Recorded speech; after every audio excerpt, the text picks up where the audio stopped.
No one in the studio expected the conversation to escalate this quickly on live television. What happens when a routine conversation on live television takes an unexpected turn? Make sure to subscribe to Prime Voice and like and comment for more real talk show coverage. On this particular morning, the atmosphere on The View felt familiar and steady, exactly the way longtime viewers expect it to feel. The opening segment had already covered a few trending headlines, and the panel had settled into that rhythm that comes from years of working together. The audience inside the studio was relaxed, responding with light laughter at the usual exchanges between the hosts. When the show transitioned to its featured guest of the day, the tone remained warm and welcoming. That guest was John Krasinski, who had joined the show to promote his latest project and talk about his evolving career. He walked out to enthusiastic applause, smiling, shaking hands with the panel, and taking his seat. From the beginning, his demeanor was calm and open. He thanked the hosts for having him and briefly acknowledged how meaningful it felt to return to a live daytime audience setting. The conversation began exactly as viewers might expect. The hosts asked about his recent work, the challenges of balancing acting and directing, and how his experiences over the past few years had shaped him creatively. He answered thoughtfully, occasionally pausing to make sure he was clear, sometimes adding a bit of light humor to keep things comfortable. The studio audience responded warmly, laughing in the right places and applauding at the end of certain answers. For the first several minutes, the segment flowed without friction. One host asked about his transition from television comedy to more dramatic roles. Another brought up his approach to storytelling and whether he feels pressure to address social themes in his projects. He handled each question with measured confidence, emphasizing collaboration and the importance of respecting audiences. His tone was steady and reflective. As the conversation moved deeper into his current project, the discussion shifted slightly toward broader cultural topics. That's often where The View finds its most engaging moments, when a guest's work intersects with larger societal conversations. The panel is known for not avoiding difficult or nuanced subjects, and viewers expect honest exchanges rather than purely promotional interviews. It was during this pivot that Joy Behar leaned forward slightly in her chair, adjusting her notes before speaking. Her expression was not confrontational, but it was focused.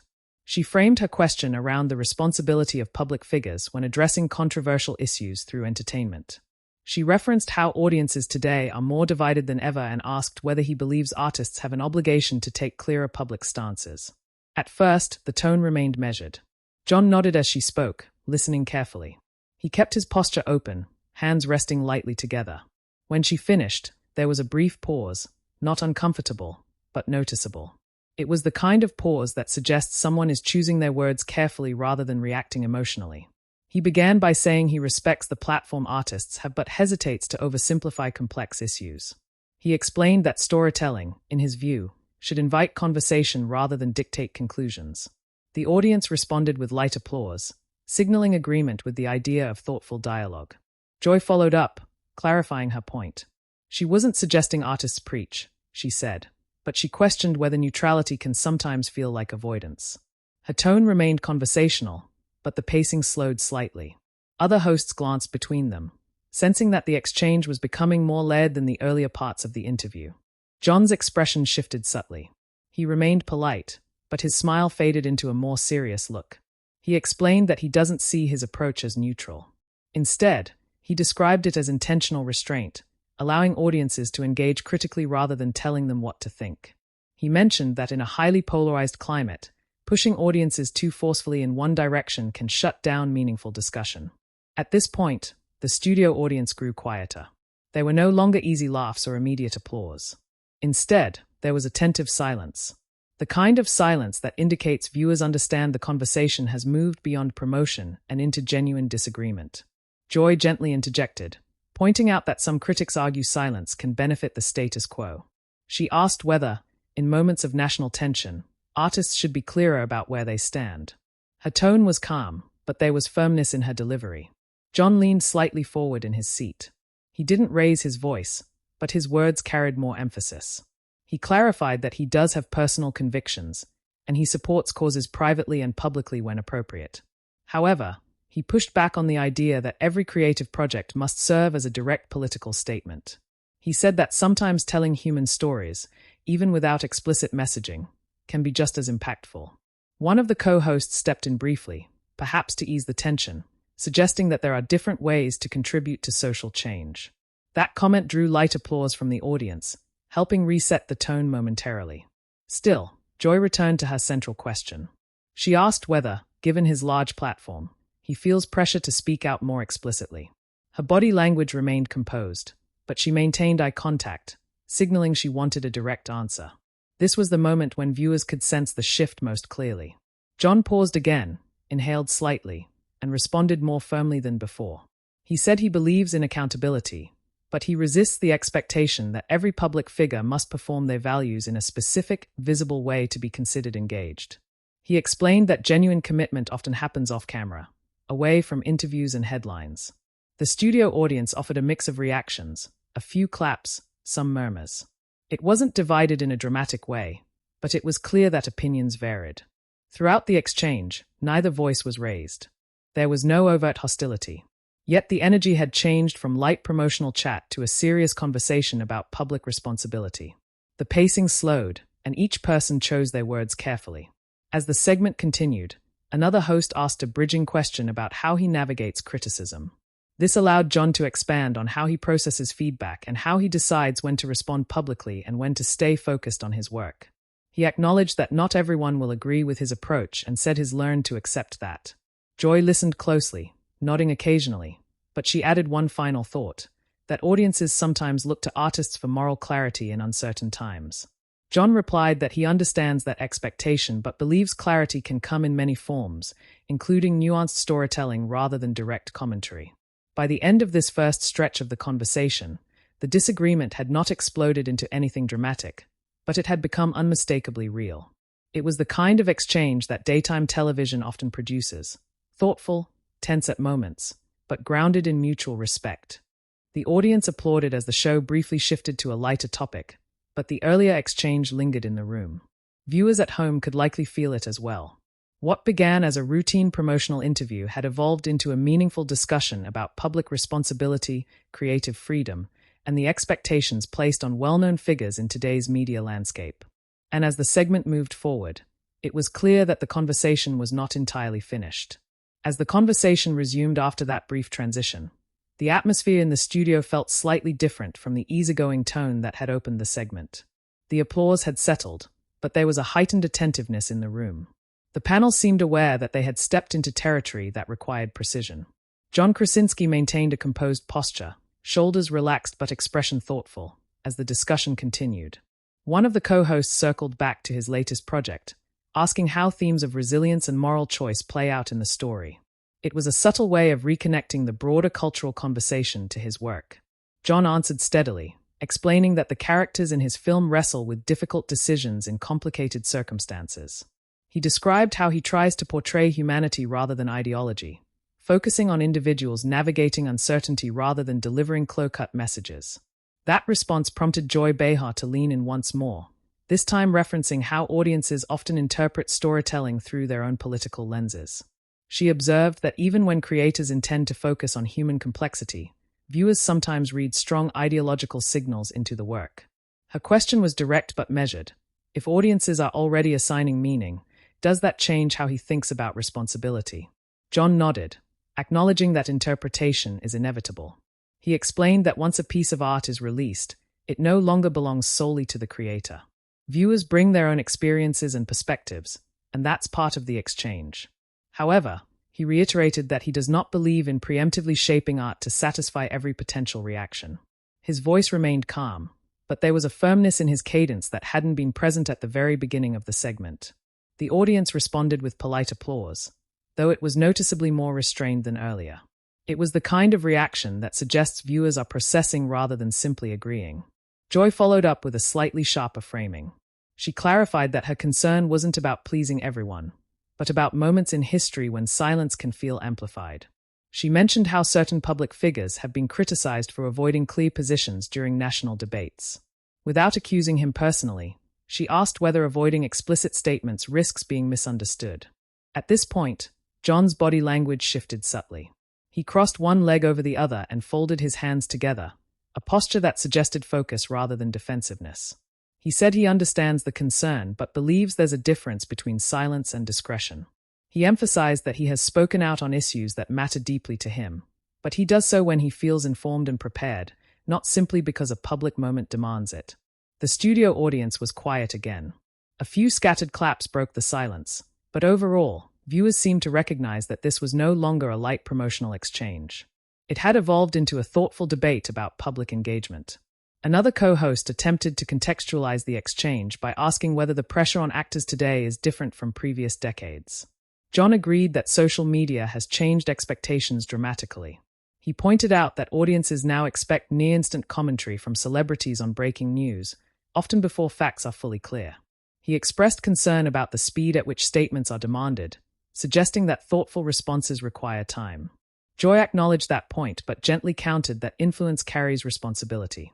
She noted that some celebrities have successfully used their platforms to mobilize positive change precisely because they were willing to speak quickly and clearly. Her tone remained steady, not accusatory, but persistent. John responded carefully. He said he respects those who choose that path and does not judge it. However, he believes authenticity matters more than speed. He explained that speaking too quickly on complex issues can lead to oversimplification or unintended harm. His voice carried slightly more emphasis on the word authenticity, and the audience reacted with a small but audible murmur of agreement. There was a moment when both of them paused at the same time, a natural break in the conversation. The camera briefly widened to include the full panel, capturing subtle facial expressions, attentive, serious, but not hostile. It was clear that this was a genuine exchange of perspectives rather than a personal clash.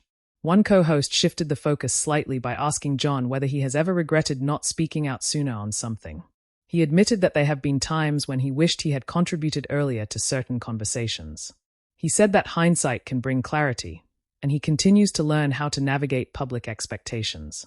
That admission softened the tone. The audience responded with warmer applause, and even Joy nodded in acknowledgement. She responded by saying that growth and reflection are important qualities in public figures. The tension eased slightly, though the core disagreement remained intact. However, the exchange was not entirely settled. Joy added one more layer, suggesting that sometimes even nuanced storytelling can unintentionally reinforce dominant narratives if creators are not actively challenging them. It was a more academic framing of her earlier point, and it drew a few thoughtful murmurs from the audience. John listened without interrupting. When he responded, his voice was steady but noticeably more deliberate. He said that creators cannot control every interpretation, but they can commit to listening and evolving. He pushed back gently against the idea that absence of overt messaging equals reinforcement of harmful norms. He emphasized the importance of portraying diverse perspectives and giving audiences room to draw their own conclusions. The conversation had now clearly shifted from personal stance to artistic philosophy. It felt less like a debate about whether he should speak out and more like a broader discussion about what storytelling is meant to accomplish. Still, viewers could sense the undercurrent. Joy was advocating for clearer public engagement from influential figures. John was defending a more measured, process-driven approach. Neither raised their voice. Neither interrupted aggressively. But the exchange was undeniably firm. At one point, as Joy began to interject, John held up a hand slightly, not in a dismissive way, but as a signal that he wanted to complete his thought. It was a subtle gesture, but it stood out because it suggested a desire to ensure his perspective was fully understood. He finished by saying that he welcomes accountability and criticism, but he hopes audiences also allow room for different approaches to engagement. The audience responded with more decisive applause than before. It wasn't overwhelming, but it was sustained enough to indicate appreciation for the clarity of his response. Joy smiled briefly and clarified that her questions come from a place of curiosity rather than accusation. She said that daytime television is one of the few spaces where these conversations can happen live and unscripted. That comment drew agreement from other panelists and a round of supportive applause from the audience. The segment began to edge back toward safer ground, but the energy remained thoughtful. One co-host asked about how he maintains personal balance amid public scrutiny.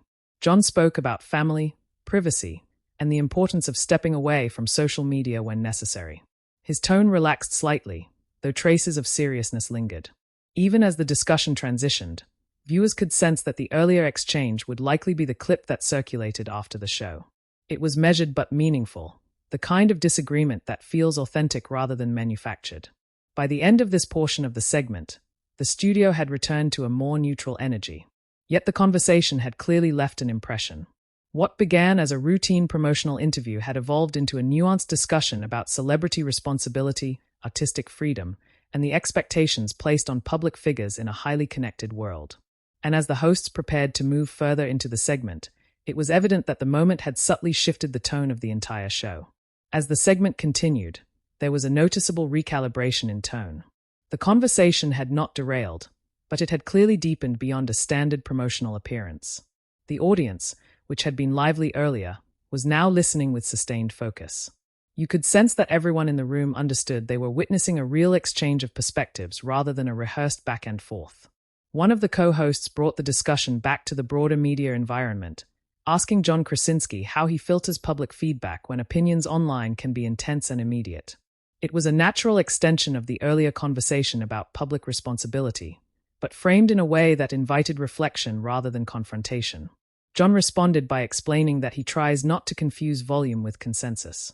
He noted that social media can amplify extreme reactions, even when they represent a small fraction of viewers. He spoke calmly, choosing his words carefully, and acknowledged that criticism can be useful when it's constructive. The audience responded with a few nods and scattered applause, signaling agreement with the idea that online noise doesn't always reflect reality. Joy Behar then leaned back slightly before leaning forward again, signaling she wanted to add something. Her tone was measured, but there was still a quiet persistence behind her words. She pointed out that while online discourse can be exaggerated, it also reflects genuine concerns from communities who may feel unheard. She suggested that sometimes the loudness comes from frustration rather than extremism. The exchange remained composed, but the pacing slowed again. John nodded and said he agrees that frustration often fuels strong reactions. He clarified that his hesitation isn't about dismissing concerns, but about making sure he fully understands the nuances before attaching his voice to a specific stance. He emphasized that learning publicly can sometimes do more harm than good if it's not grounded in preparation. The studio audience stayed quiet during this portion, which gave the conversation a more serious tone. The absence of laughter or immediate applause underscored that this was no longer light daytime television chatter. It was thoughtful, layered discussion. At this point, another co-host asked whether John feels that actors are held to a different standard than other professionals when it comes to public commentary. He responded by saying that visibility naturally creates expectation. When millions of people recognize your face, there's an assumption that your voice carries influence. He acknowledged that influence can be powerful and even positive, but he maintained that it should be exercised responsibly rather than reflexively. Joy interjected gently, asking whether responsibility sometimes means being willing to take criticism for speaking imperfectly. Her voice was calm, but she held his gaze, clearly inviting him to address the heart of her concern. John paused for a moment before answering. He admitted that fear of saying the wrong thing can be paralyzing, especially in a climate where statements are dissected instantly. However, he said his restraint is not about fear, it's about intention. He explained that when he does speak publicly on an issue, he wants it to be substantive, not reactive. The audience responded with a few murmurs of approval. There was no dramatic applause, but the energy in the room felt engaged. Even viewers at home could likely sense the authenticity of the exchange. One subtle moment stood out. As Joy began to clarify her point again, John leaned slightly forward and spoke at the same time, creating a brief overlap in conversation. It wasn't aggressive, but it was noticeable. Both stopped almost immediately, and John gestured for her to continue. She smiled lightly and finished her thought, which centered on the idea that silence can sometimes be interpreted as indifference, even if that isn't the intention. When it was his turn again, John addressed that directly. He said he understands that perception, and he takes it seriously. He mentioned that he has had conversations with colleagues and friends about when to use his platform and when to step back. He emphasized that engagement doesn't always have to be public to be meaningful. Supporting organizations, contributing resources, and having private conversations can also create change. The tone of his voice remained steady, but there was more conviction than earlier. It wasn't defensive, it was clarifying. The audience responded with a longer round of applause, suggesting that many appreciated the nuance. Joy nodded but added that public influence has a unique reach that private actions cannot replicate. She framed it as a difference in strategy rather than a moral judgment. That distinction helped keep the conversation grounded. There was no sense of hostility, only differing philosophies about impact. Another co-host stepped in to balance the exchange, observing that daytime television often thrives on candid discussions precisely because they model respectful disagreement. That comment drew supportive applause from the audience, and the energy in the room lifted slightly. John smiled briefly at that remark and agreed. He said he appreciates spaces where conversations can unfold in real time without being reduced to sound bites. The comment felt subtly pointed, perhaps referencing how quickly clips from shows like The View circulate online. Joy acknowledged that reality as well, noting that a 30-second clip can sometimes distort a 10-minute discussion. There was a shared understanding in that moment that both of them were aware of how this very exchange might be framed later. The conversation then shifted slightly toward his personal experiences navigating interviews. He mentioned that he has learned to expect unexpected questions and that he respects journalists and hosts who challenge him thoughtfully. That comment appeared to soften the atmosphere further, as it signaled appreciation rather than frustration. However, Joy wasn't entirely finished exploring the core issue. She asked one final question in this stretch of the segment. If he were advising younger actors entering the industry today, would he encourage them to be more outspoken or more cautious? The studio audience grew especially quiet. It was a question that required a clear stance. John took a noticeable breath before answering. He said he would encourage young actors to be informed first. He stressed that understanding an issue deeply is more important than reacting quickly. He added that every individual must decide how their values align with their public presence, and there isn't a single correct formula. His answer was balanced, but it leaned clearly toward deliberation over immediacy. The audience responded with steady applause, perhaps appreciating the practical tone of his advice. Joy accepted the response with a small nod, though she added that courage sometimes involves speaking even when the outcome is uncertain. Her tone was reflective rather than argumentative, and for the first time in several minutes, the exchange felt less like a push-and-pull and more like parallel reflections. The body language on both sides had relaxed. John's shoulders dropped slightly, and Joy leaned back into her chair. The other hosts appeared more at ease, occasionally smiling and preparing to guide the conversation forward. By the end of this portion of the discussion, the tension had not escalated into anything dramatic. Instead, it had matured into a layered dialogue about responsibility, influence, and authenticity. Viewers watching live would likely have recognized that this was the kind of exchange that defines daytime talk shows. Serious at moments, occasionally tense, but ultimately grounded in respect. And yet, the core disagreement lingered. Joy continued to advocate for more visible public engagement from influential figures. John continued to defend thoughtful restraint and intentional action. Neither position fully yielded to the other.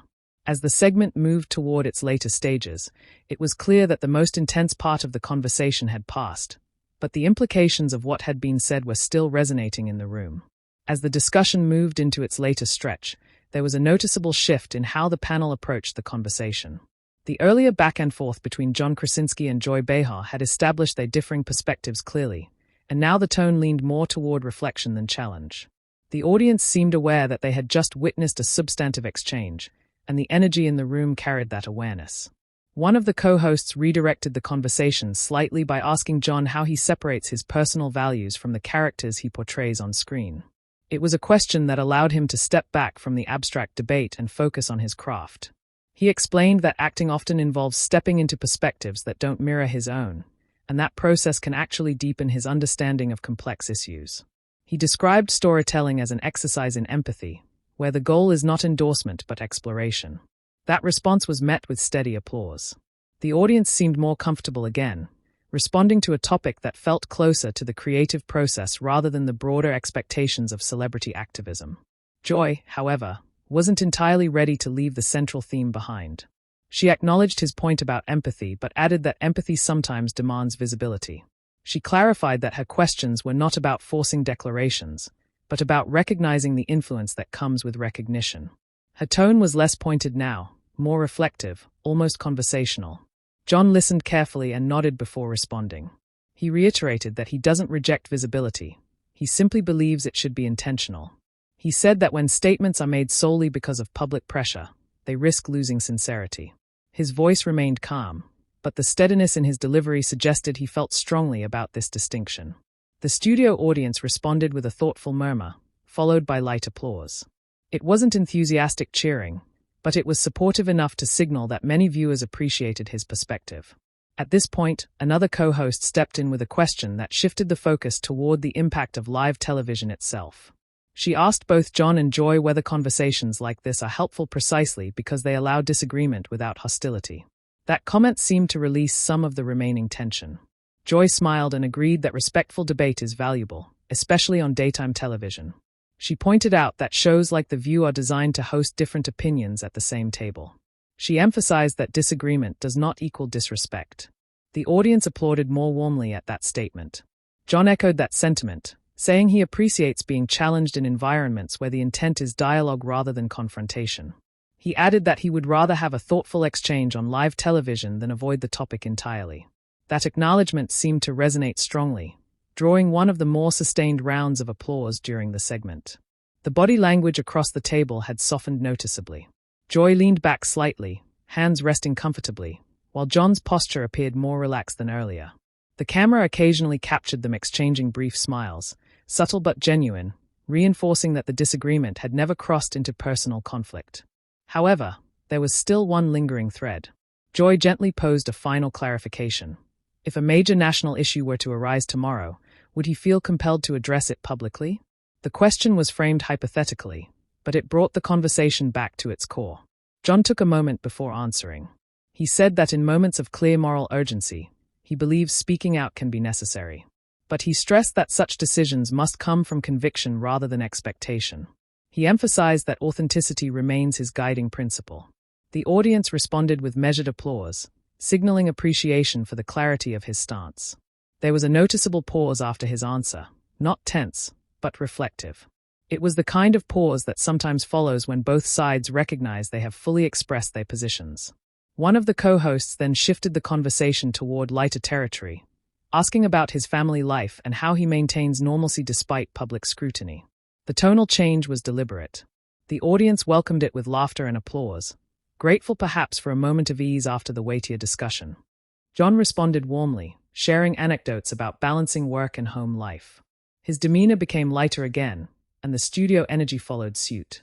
Even Joy laughed at one of his self-deprecating remarks, signaling that whatever tension had existed earlier had dissipated into mutual respect.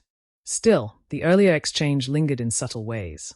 When the topic briefly circled back to the idea of influence, this time in the context of parenting, John reiterated that leading by example matters more than public statements.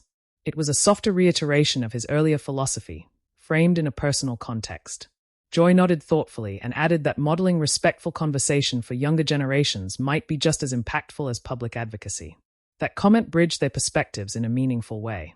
The audience responded with warm applause, perhaps recognizing that common ground had been found. As the segment approached its final minutes, the panel's energy felt cohesive again. The earlier tension had evolved into something constructive. There had been no raised voices, no dramatic interruptions, no visible frustration, only steady, persistent questioning and equally steady responses.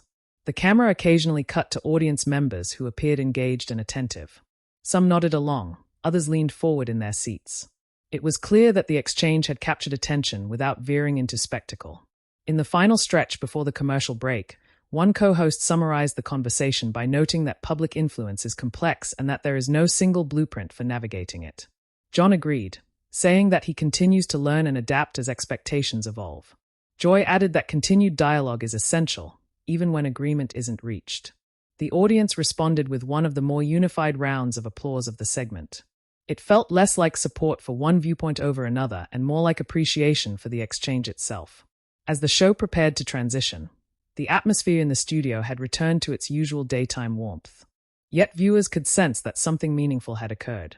What started as a routine promotional interview had turned into a layered discussion about responsibility, authenticity, and the role of public figures in times of social tension. And as the hosts began wrapping up the segment, it was clear that the moment would likely extend beyond the studio walls, finding new life online where viewers would continue the debate in their own ways. As the final minutes of the segment approached, the energy in the studio felt noticeably steadier than it had at the height of the exchange. The earlier tension between John Krasinski and Joy Behar had not disappeared, but it had settled into something more reflective. The panel appeared composed, and the audience was engaged in a quieter, more thoughtful way. One of the co-hosts glanced toward the camera and reminded viewers that conversations like this are part of what makes live television meaningful. She thanked John for being open to the discussion and acknowledged that it's not always easy to navigate serious topics in real time. That comment drew warm applause from the audience, signaling appreciation for the tone the segment had maintained. John responded with a brief smile and said he welcomed the dialogue. He emphasized that differing viewpoints are part of a healthy media environment and that he respects the role of hosts who challenge guests thoughtfully. His voice was relaxed now, noticeably lighter than during the earlier back and forth. Joy added a final remark, clarifying that her questions were never intended to question his character but to explore a broader conversation about influence and responsibility. She reiterated that public figures occupy unique positions in culture and that discussing those expectations openly benefits everyone. Her tone was calm, measured, and reflective. John nodded and said he understood that completely. He thanked her for pressing the issue respectfully. That acknowledgement seemed to close the loop on their disagreement. The audience responded with sustained applause, louder and more unified than at any point since the exchange began. As the segment wrapped, the panel shifted back to the practical purpose of his visit, promoting his current project. A short clip was introduced, and the audience reacted with enthusiasm. The atmosphere felt restored to a familiar daytime rhythm. When the clip ended, the applause was energetic, and the momentary seriousness of the earlier conversation seemed to blend into the broader experience of the show. Before heading to commercial break, one of the hosts summarized the discussion in a single sentence, noting that navigating public platforms requires balance. It was a neutral closing remark, neither favoring Joy's perspective nor John's, but acknowledging the complexity they had explored. The camera pulled back to a wider shot of the table as the audience continued applauding. John stood briefly to wave, shook hands again with the hosts, and offered a final thank you. The exchange ended without lingering awkwardness. The professionalism of live television carried the moment forward smoothly. However, once the episode aired and viewers began reacting from home, it quickly became clear that this exchange had struck a chord. Clips of the conversation circulated online within hours. Some viewers praised Joy for asking direct questions about celebrity responsibility, saying that public figures should expect scrutiny about their influence. Others applauded John for defending a more measured approach, arguing that thoughtful restraint is often overlooked in fast-moving media cycles. Social media reactions reflected the same split that had quietly surfaced in the studio audience. Many posts highlighted the calm tone of the disagreement, pointing out that neither side resorted to personal attacks or raised voices. In an era where televised debates can easily escalate, viewers seemed to appreciate the restraint both participants demonstrated. Commentators noted that the moment stood out precisely because it was not explosive. There were no dramatic walk-offs or sharp exchanges. Instead, the disagreement unfolded gradually, grounded in mutual respect. Media outlets covering daytime television referenced the exchange as an example of how talk shows can host substantive dialogue without turning it into spectacle. In follow-up interviews later that week, John briefly addressed the segment. He reiterated that he values spaces where nuanced discussions can happen and said he hoped viewers saw the exchange as constructive rather than adversarial. He maintained his core message about authenticity and intentional engagement. Joy also referenced the conversation in a later episode, emphasizing that her role as a host includes raising challenging questions. She expressed appreciation that John engaged fully rather than deflecting. Her comments reinforced that there was no lingering tension behind the scenes. Within the studio itself, audience members who attended the taping shared that the atmosphere never felt hostile. They described it as serious but respectful, with moments of quiet concentration rather than discomfort. That feedback aligned with what viewers saw on screen.